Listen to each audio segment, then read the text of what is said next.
બધાને કહું છું, હિન્દુ માત્ર ને કહું છું, ચિહ્નો હોવા જ જોઈએ, ચિહ્નો હોવા જ જોઈએ. એમ અમને શરમ આવે. એટલે ભલામણા ઉર્ધ્વપુરનો તિલકરમ તમને શરમ આવે છે? શિખા રાખવામાં શરમ આવે છે? હા, શરમ આવી જોઈએ. શરાબ પીવામાં શરમ આવી જોઈએ, ગુટકા ખાવામાં શરમ આવી જોઈએ, માવા ને બીડી પીવામાં શરમ આવી જોઈએ, નહીં ખાદ્ય ખાવામાં શરમ આવી જોઈએ. જ્યાં શરમ આવી જાય ત્યાં નથી આવતી. ખાનદાન પરિવારમાં જન્મેલો મોટા માવો નો હમતો એમાં શરમ નથી આવતી. ઉભો બજારે હાલ્યો જતો બીડીઓ ફૂંકી એમાં શરમ નથી આવતી. ખાનદાન પરિવારમાં જન્મેલી વ્યક્તિને દારૂ પીવામાં શરમ નથી આવતી, નહીં ખાવાનું ખાવામાં શરમ નથી આવતી. અને જ્યાં શરમ ન આવી ત્યાં શરમ આવે છે. ખાનદાન પરિવારમાં જન્મેલો વ્યક્તિ બજારમાં હાલ્યો જતો બેન દીકરીઓ પર દ્રષ્ટિ નાખે ત્યાં શરમ નથી આવતી.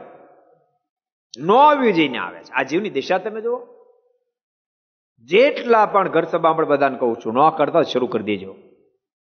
पूजा पाठ करजो, ऊर्ध्वपुंड तिलक करजो. अगर ये वीडियो आपको पसंद आया हो तो लाइक करें और शेयर करना मत भूलिए. सब्सक्राइब करें सरदार कथा चैनल को और बेल आइकॉन पर क्लिक करना मत भूलिए लेटेस्ट वीडियो सबसे पहले पाने के लिए.